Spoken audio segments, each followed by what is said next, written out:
All right. Good afternoon or good morning. Welcome everybody to this webinar on psychological well-being and financial capability, research implications and practice connections. Again, we welcome you. Thank you so much for joining in today. I'm Christine Callahan. I'm a research assistant professor at the University of Maryland School of Social Work with the Financial Social Work Initiative. And I am joined by my colleague Jim Kunz from McDaniel College. And Jim will introduce himself in just a couple of minutes, but we want to welcome you jointly today to this webinar. We're going to be talking about a research project that we've been working on for about the past year and a half, funded by a research grant from the FINRA Investor Education Foundation, for which we're very grateful. And we've been really excited about this research and very excited to share this with you today. Now, if you will use your Q&A function, you can type in any questions, things like that, and then we will take care of answering those towards the end of the webinar.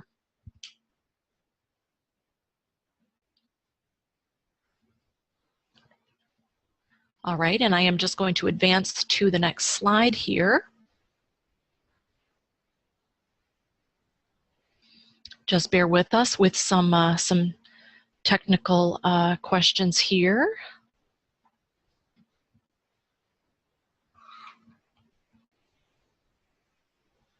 There we go.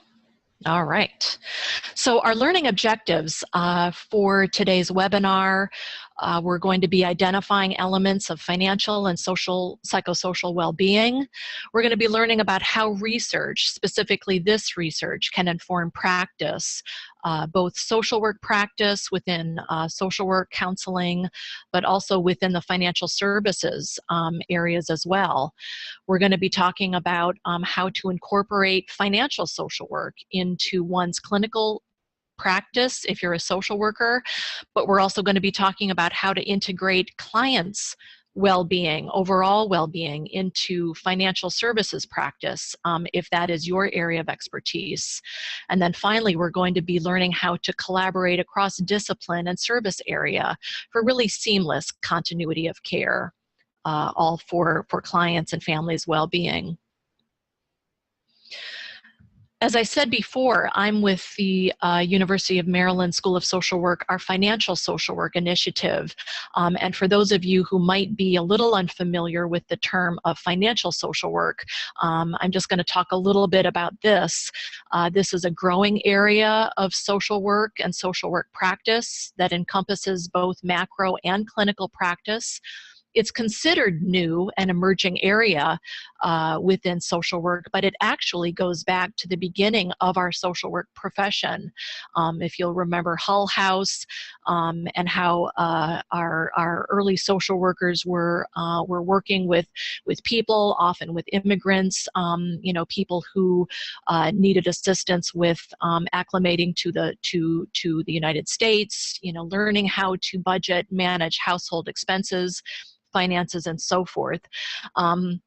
Today, though, we have a really renewed interest because of the increased, as we call it, financialization of everyday life, and really the growing complexity of how finances and how our financial decisions really affect each area of our life, of our lives rather.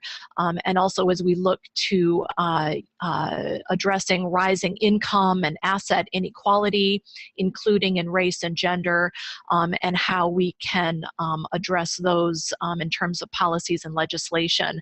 So it really, as I said before, is encompassing both clinical and macro social work practice.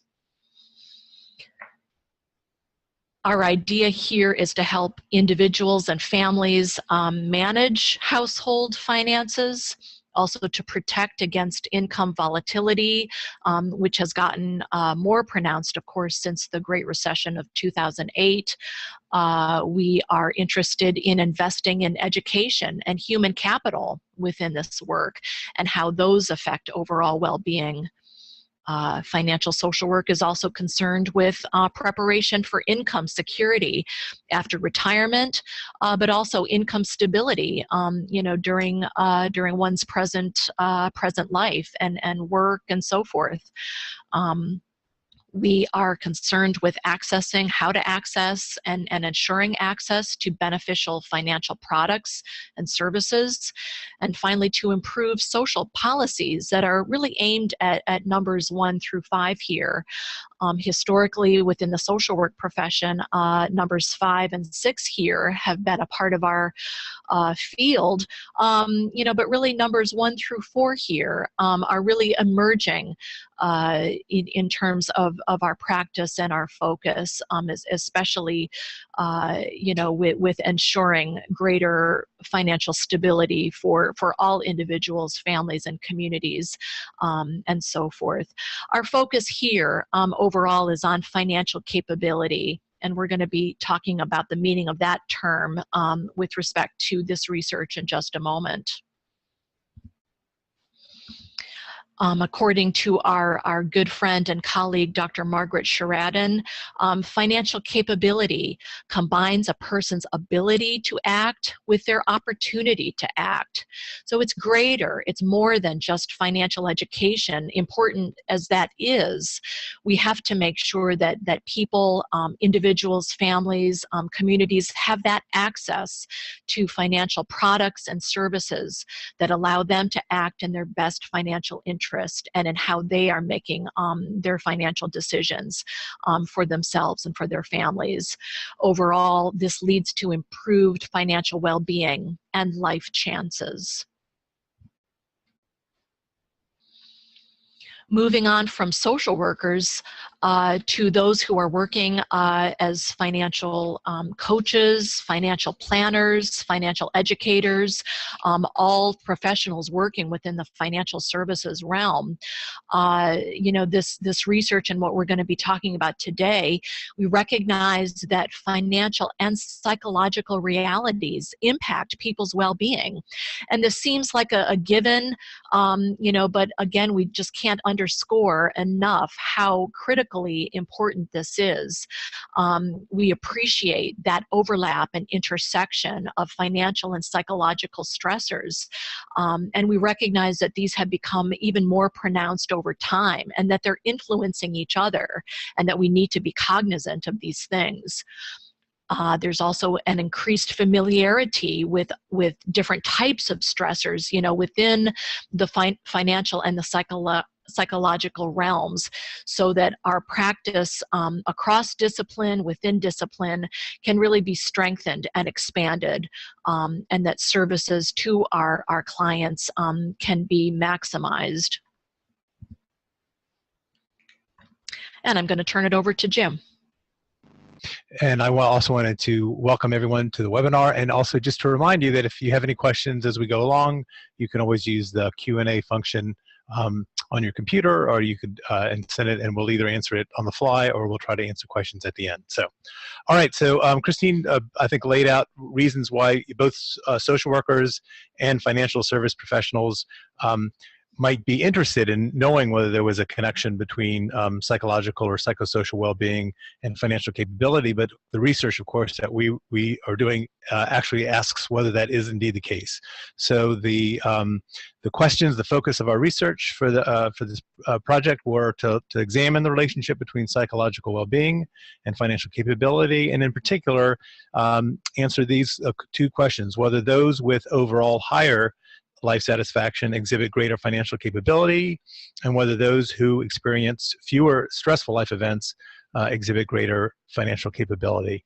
And I should say that as we do that, the part that we're particularly focusing on of that definition of financial capability that you just heard was really more with the ability to act, not the opportunity to act. So we're looking at people's ability to act, and in particular we're looking and maybe distinguishing a little bit between knowledge and motivation to act. Okay, so hold on a second. So this is secondary data analysis, so we are primarily using a study that the FINRA Investor Education Foundation developed. It's the National Financial Capability Study, and it was aimed to measure 4 components of financial capability: the extent to which folks, respondents, were able to make ends meet, the extent to which they were planning ahead financially, the extent to which they were able to manage financial products, and they're demonstrating their financial literacy, so how financially literate they were. So that was developed, again, as I said, by the FINRA Foundation, and they've commissioned several studies, first in 2009 and 2012, and there's a rich literature that's been developed based on this study. In addition to the studies that they commissioned, or the surveys, I should say, that they commissioned, they also sought to have it administered to the American Life Panel in 2012, and that's the data that we're using in this study. All right. So let me just explain a little bit about that. The American Life Panel, it's a nationally representative sample of adults 18 and over who have agreed to participate in an occasional online survey. So all the surveys they do is online, but it's not open to everyone. It's just open to this nationally representative sample. There's about 5,000 people that are in this sample. And in fact, they tend to administer surveys on pretty much a monthly basis. It's actually a fascinating study. If you're in the study, you're given a computer and you're given free internet access for as long as you're in the study. And then in return, you're asked to respond to surveys on a regular basis. Not all the surveys go to all respondents. The feature of it, though, that particularly appealed to us and why we were interested in it is because it's longitudinal nature, so you can merge data sets. And that was really important for us, because while the National Financial Capability Study has lots of questions about financial capability, it does not have a lot of questions, or doesn't have any questions really, about psychological or psychosocial well-being. But we were able to, as you'll see soon, identify a couple other surveys and then merge them. Okay. So the study variables that we were looking at, we picked up from the National Financial Capability Study 4 measures of financial capability: objective financial literacy, subjective financial literacy, desirable financial behavior, and perceived financial capability. I'll explain a little bit more about how they were measured in a second. We also picked up 2 from a different survey, administration to the ALP, 2 measures of psychological well-being: one, a measure of life overall or global life satisfaction, and another, a measure of stressful life events. And then we also picked up a number of control variables such as age, gender, education, and marital status.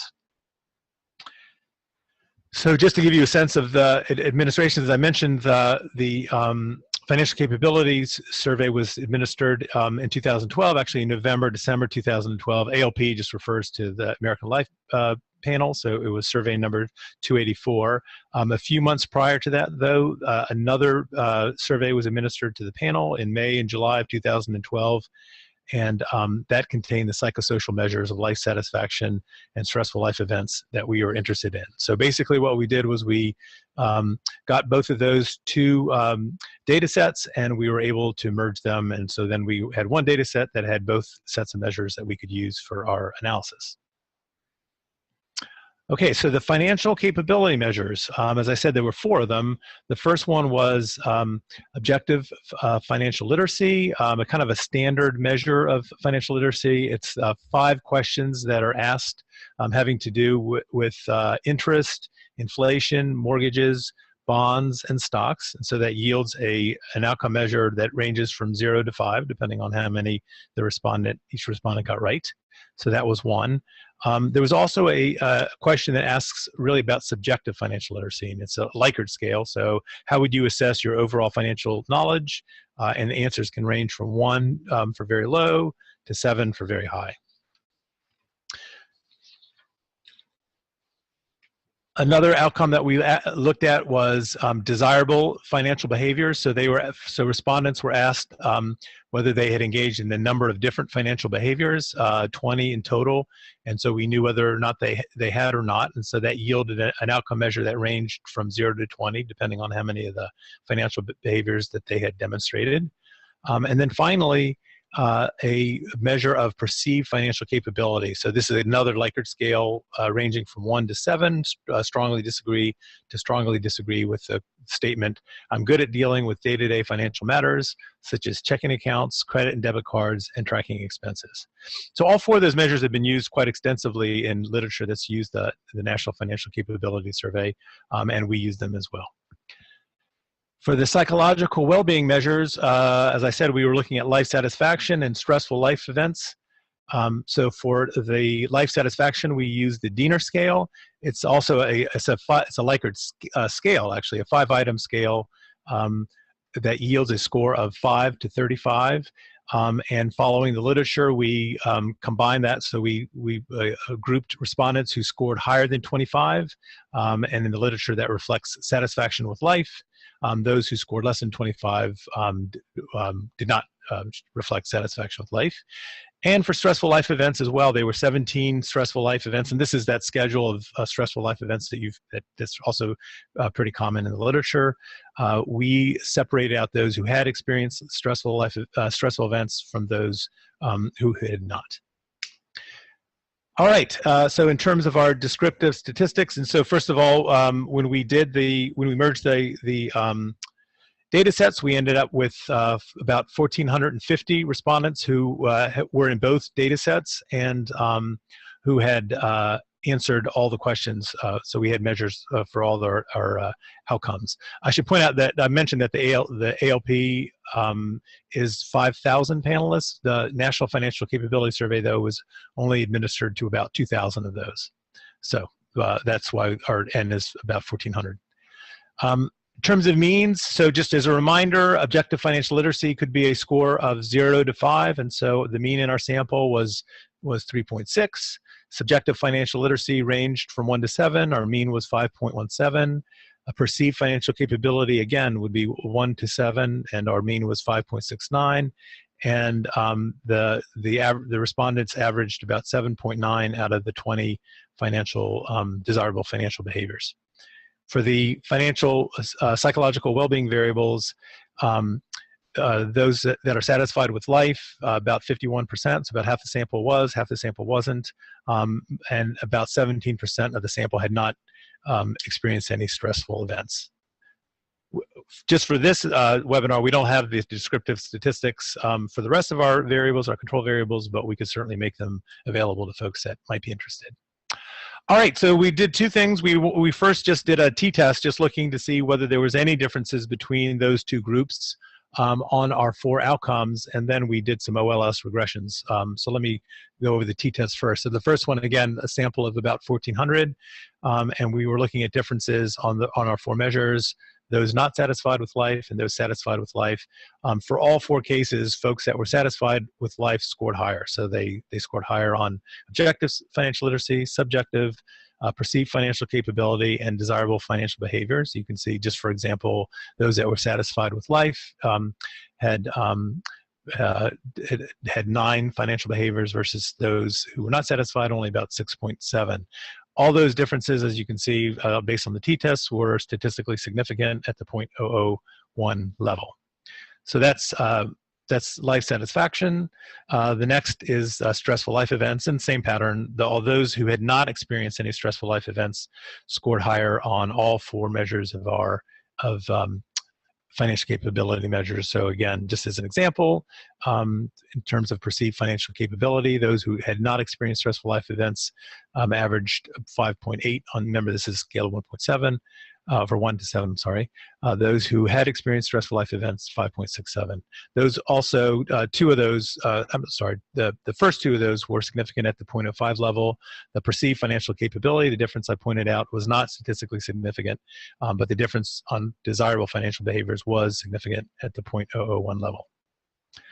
So that's those are our t-tests, and so for the next couple slides, I'm showing you partial results of our OLS regressions, and so mostly we had a fuller set of control variables. The ones I'm showing you are the psychological well-being measure, as well as gender, age, level of education, and marital status. And so as you can see, Even when we control for other variables, satisfaction in life is significantly related with subjective financial literacy, with perceived financial capability, and with desirable financial behaviors. But it is not, the correlation between life satisfaction and objective financial literacy is not statistically significant. So that's one important result. 3 of them are, objective financial literacy is not. The next one looks at stressful life events, and as you can see, when we control for other variables, the association between stressful life events and all 4 measures goes away. So, which is not to say some of these other variables aren't correlated, and we can have a conversation about that if we'd like, but the important point from our perspective is that it looks like stressful life events, once you control for other variables, is not correlated with our financial or outcome measures.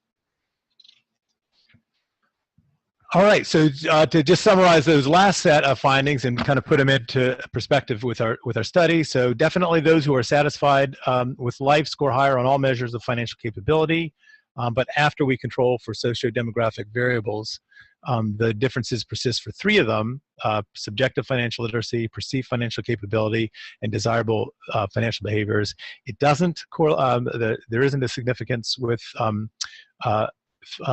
objective financial literacy, which suggests that this dimension, life satisfaction, doesn't affect financial knowledge, but might affect motivation. And that actually that makes some sort of intuitive sense, that it wouldn't necessarily affect what you know, but it might affect your ability to act on what you know. In terms of the, see the next slide, stressful life events, again, while we did see when we did the t-tests differences between the groups, those differences weren't significant any longer once we controlled for socio-demographic variables, which suggests that this dimension of psychological well-being, that is stressful life events, doesn't seem to affect financial capability, at least the way that we have measured it. All right, so that is our research, and I'm going to turn it back to Christine, who's going to talk a little bit about implications for both social work practice and for financial services professionals. Okay, great. Thank you very much, Jim.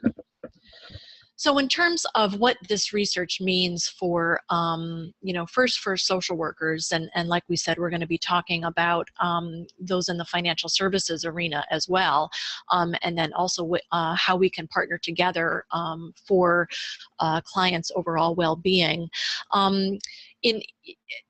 As we said before, it does seem, just very intuitive that we would, of course, just paying attention to people's psychological well-being as they're dealing with either different problems, or if they're coming for financial work or for financial needs and so forth, that it's very important to understand that they could very well be dealing with different life stressors, different types of stressors and things going on within their lives that will be impacting, their overall sense of well-being, and then how they might be dealing with financial issues and with their financial needs within their lives at the same time. In terms of implications for social work practice, we just want to say that it just is critical to be, screening and assessing for both psychological well-being and then also financial well-being at the same time. The beauty of this research and of this work is that it really is embracing that holistic, comprehensive view of a problem or need that a person is presenting with, and that these things are impacting each other. Often it's very difficult to tease out, but it's critical to do so, and to understand the stressors and the needs that people are facing, because in doing so we will really understand in a really in-depth and fuller way all the problems that are going on. For the social workers within the audience, you'll quickly recognize the person and environment perspective that we all hold so dear. But again, it just really underscores how we can't separate or separate out, different things that people are dealing with. We need to understand those things, but they are all dynamically influencing each other. And as we really seek to deepen our practice, whatever our practice is with respect to our professions, this type of approach, this comprehensive and holistic approach, will really deepen the practice and make our work more effective with those that we're working with. It's also really important to understand that there could be special issues having to do with either psychosocial development or life stage. For instance, we'll be touching on this in a moment, but a young adult will be dealing with financial needs in a very different way, or financial issues in a very different way than an older adult. So recognizing the life stage, or where the person is in terms of psychosocial development, will really inform our practice. And finally, understanding the special needs, special populations that we're dealing with and working with, because those needs often are very unique.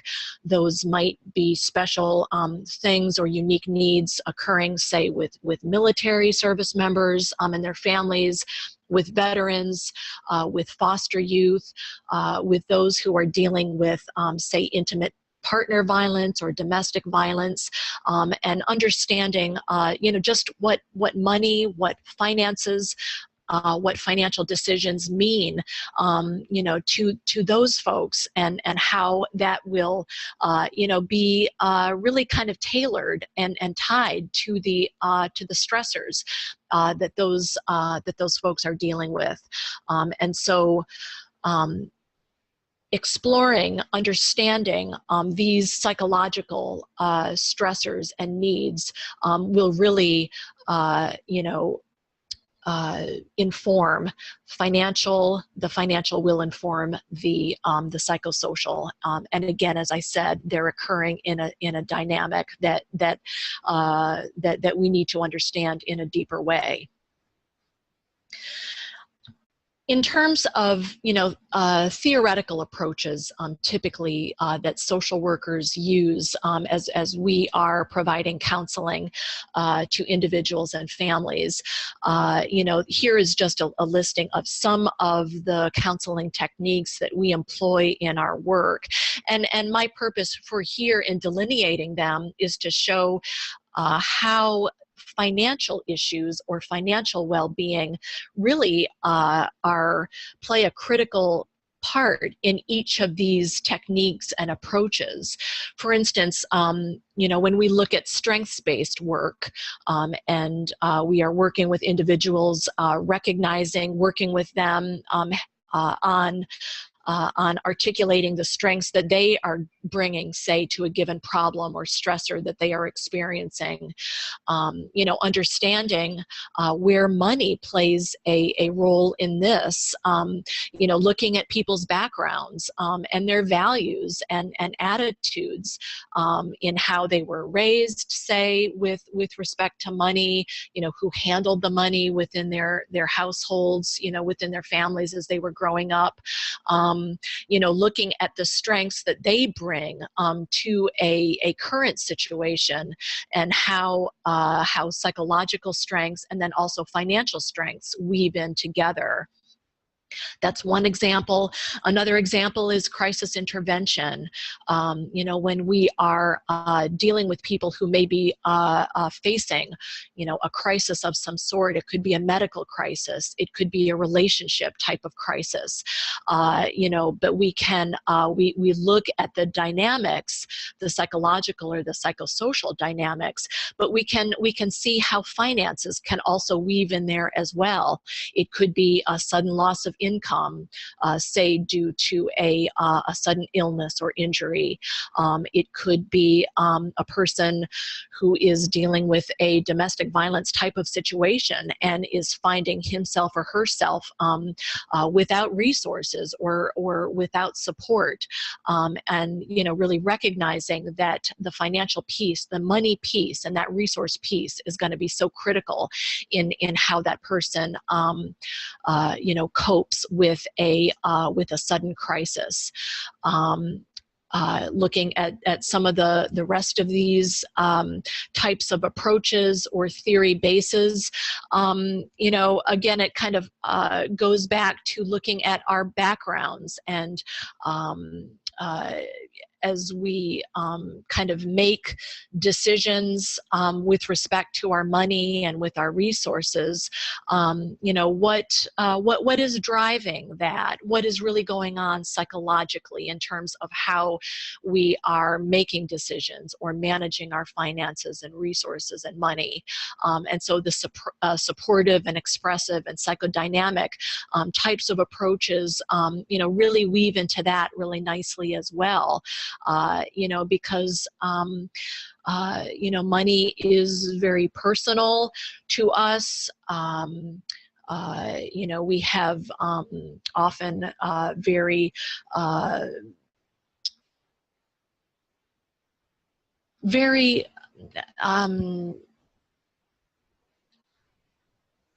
sort of value-based, emotionally based you know, feelings about how we manage our resources. And so really diving deep, going deep into how our backgrounds and how our thought processes are influencing, you know, how we are making decisions currently. This goes kind of hand in hand with respect to grief, to loss. You know, often just the financial piece will be a huge piece of that grief or mourning process, especially if we are losing someone who really made all the decisions with respect to money in the household.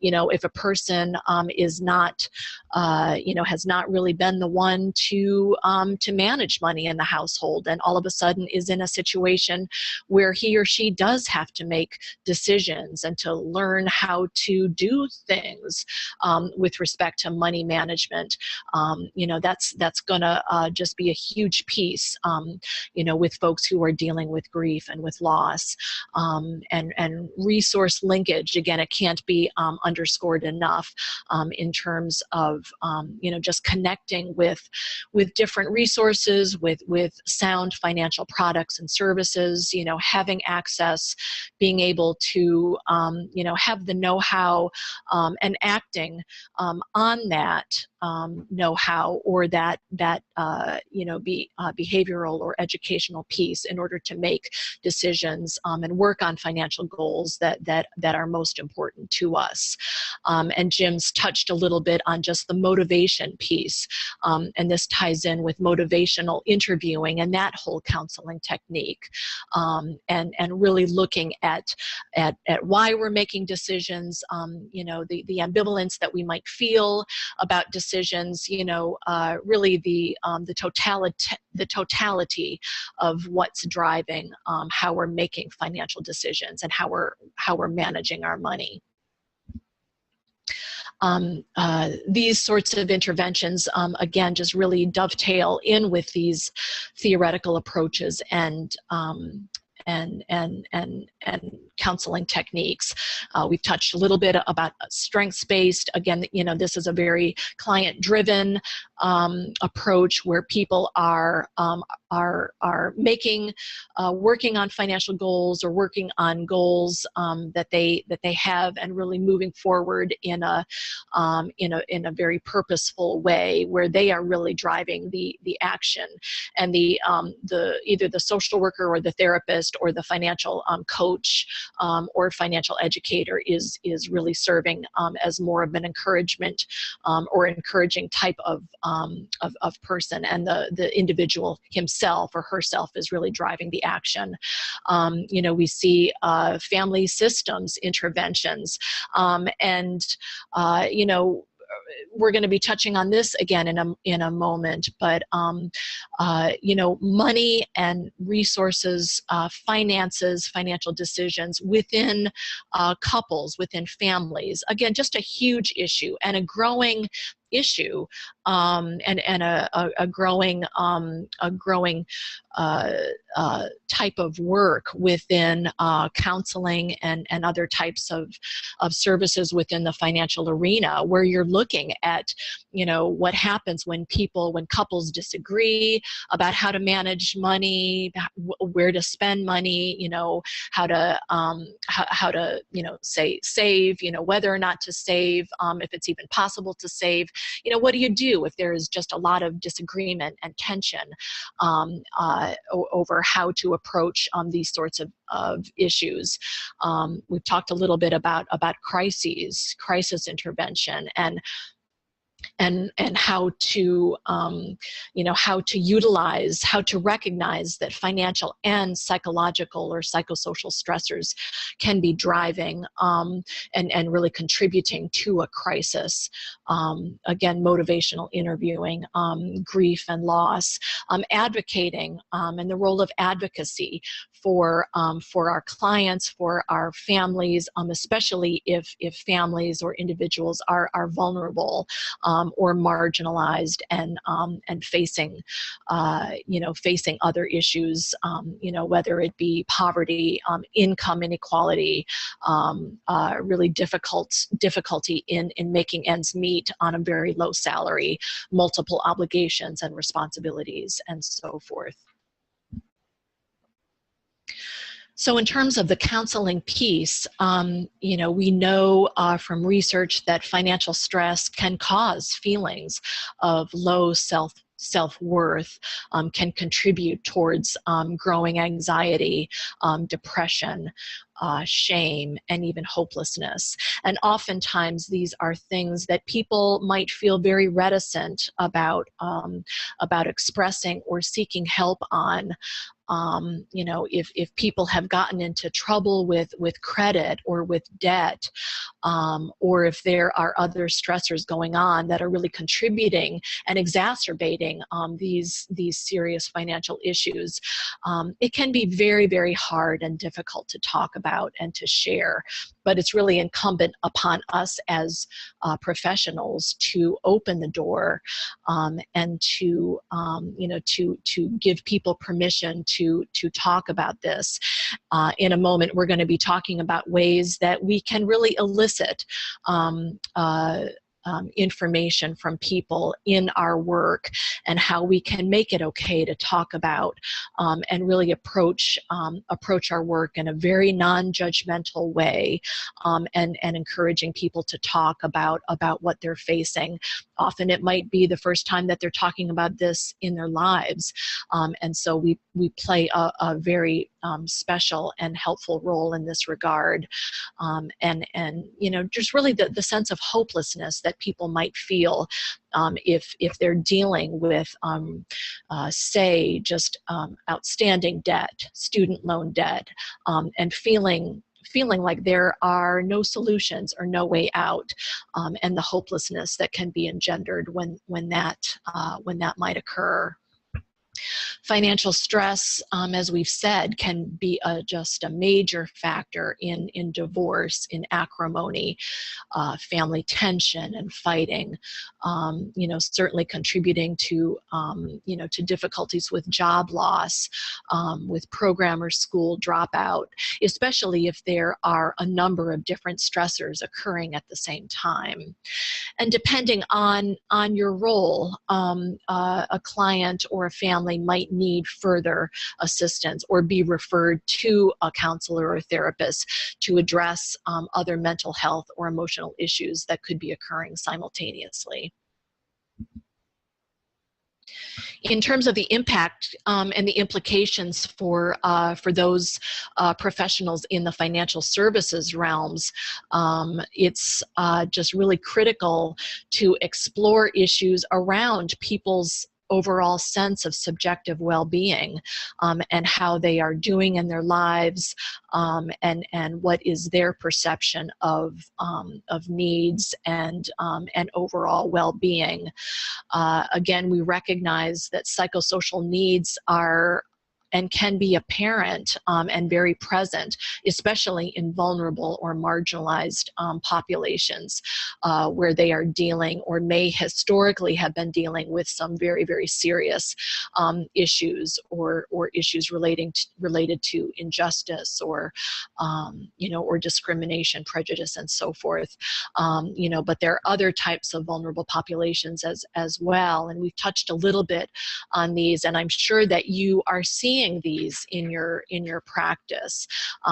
Perhaps you're working solely with older adults or people who may have been victimized by identity theft or financial fraud or financial abuse, and how can we assist with these types of complex needs.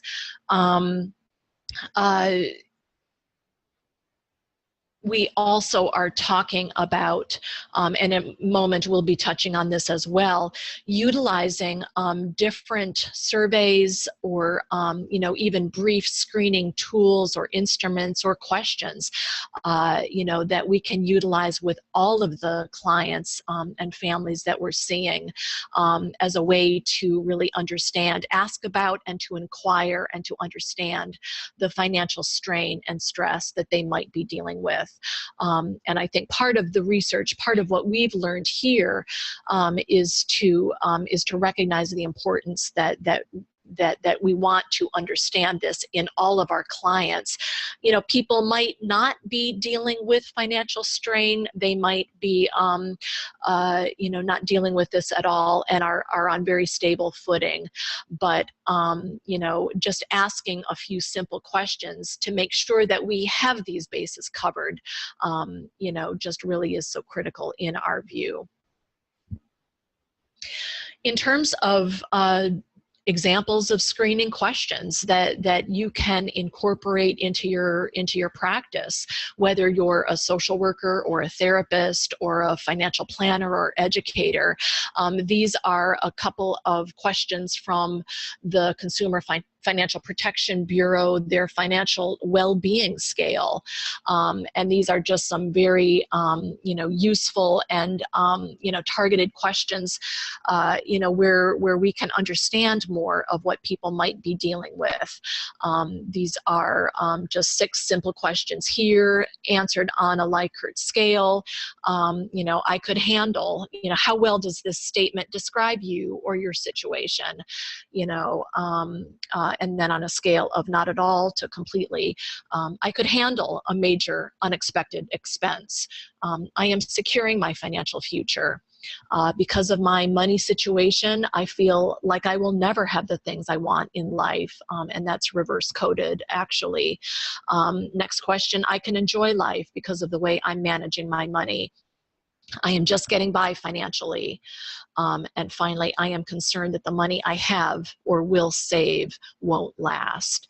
And so this slide and then these additional questions as well from the CFPB can really target that level of financial stress or strain that people might be dealing with.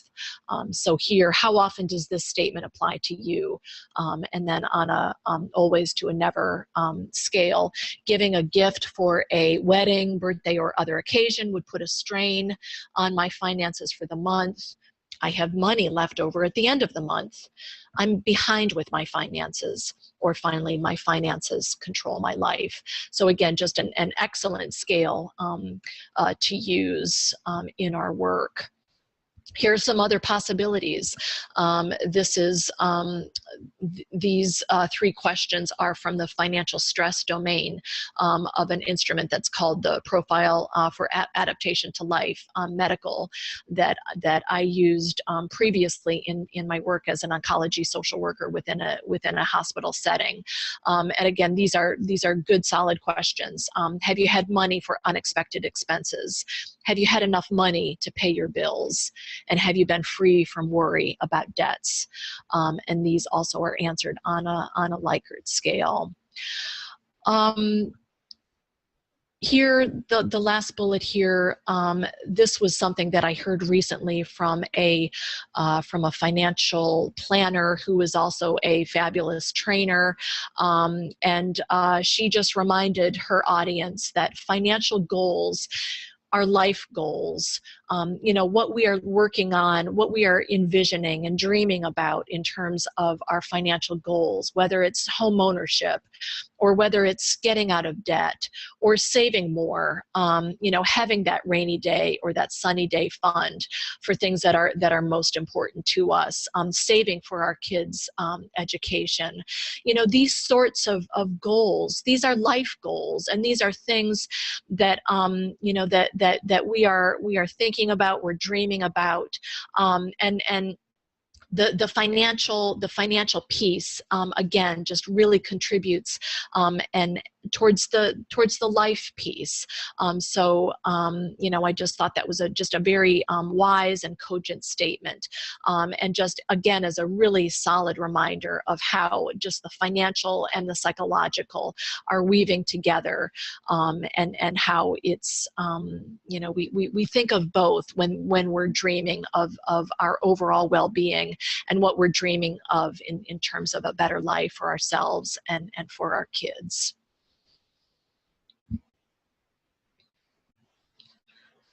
We're gonna take a couple of minutes now to you know, to ask and to answer some questions that are that have arisen from our discussion of the research in this webinar.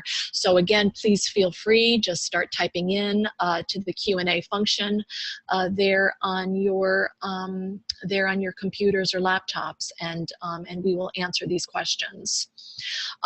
So our first question has to do, she asks, how do you help case planning staff use screening tools in a way that is more conversational and not as a checklist? And so that is a great question. Let me answer it first, you know, this way. I think any of these questions, you know, you can use them conversationally. Even just one or several questions can be enough to start the conversation. You know, you can weave them in. If you're doing either an assessment of some sort, you can weave them into just the dialogue. You know, in terms of how you usually are conducting that, and just weave in one or two questions. Another way to broach it is, and this is something that I learned from a financial coach from a program in Delaware. She said she would ask, you know, tell me about your journey, and you know, it can be financial, it can be otherwise, but just tell me what it is that you're dreaming about, that you're thinking about in terms of where you want to go in your life, and that can be another way to you know, to really launch the conversation. You know, oftentimes I know that pen and paper surveys, you know, often are not the way that people want to go. You know, but I think some research has shown that with a simple screening instrument, especially if you've got, you know, a large caseload that you're dealing with, you know, that can be a very effective way, you know, to either prioritize your caseload, or to I'm sorry, or to oftentimes people will feel freer, you know, to answer questions on a pen and paper survey than they might in, you know, in everyday conversation. So, you know, you know your clients best, and you know, and how you know your style of practice. So, you know, these are just some possibilities here, we've got a follow-up question as well. how do you successfully implement a financial education program for those impacted by domestic violence? I've seen a lot of really great research, great work being done in this area by some of our distinguished colleagues throughout the nation. And say if you're in a if you're in a group type of intervention or program, there are a number of, and we're happy to provide some resources afterwards. Just feel free to email me. There are curricula out there that are dealing, say, with domestic violence, and learning how to, really introduce this into the psychological or the psychosocial interventions that, that are being done either in shelters or places where domestic, where services for those impacted by domestic violence are taking place. And I think, again, happy to respond to this offline, but research is showing that these sorts of interventions, this financial education type of intervention for people who often for the first time are dealing with, how do I get a job, how do I meet my educational goals, how can I learn how to balance a checkbook or learn how to open up a bank account.